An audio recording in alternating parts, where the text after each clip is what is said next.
بسم اللہ الرحمن الرحیم۔ السلام علیکم ناظرین، کیسے ہیں آپ سب؟ تو ناظرین، میں امید کرتا ہوں کہ آپ سب خیریت سے ہوں گے۔ تو ناظرین، آپ کا ویلکم ہے ہمارے چینل پر۔ تو ناظرین، آج میں ایک اور نئی ویڈیو کے ساتھ حاضر ہوں۔ تو ناظرین، آج ہم بات کرنے والے ہیں خوابوں کی تعبیر کے بارے میں۔ تو ناظرین، آپ نے جو خواب دیکھے ہیں ان کی میں تعبیر پیش کروں گا۔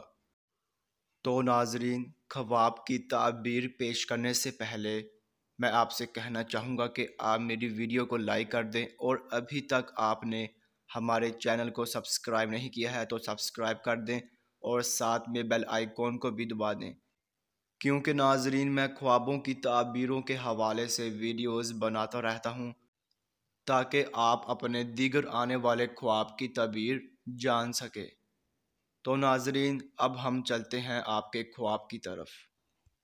تو ناظرین، اگر آپ نے خواب میں پاک خانہ دیکھا ہے تو ناظرین اس خواب کی یہ تعبیر ہوگی کہ آپ حرام وسیلے سے رزق کمائیں گے اور بدی کی جانب راغب ہوں گے۔ تو ناظرین، یہ تھی خواب میں پاک خانہ دیکھنے کی مکمل تعبیر۔ تو ناظرین، اب انشاءاللہ اگلی ویڈیو میں ملاقات ہوگی۔ اللہ حافظ۔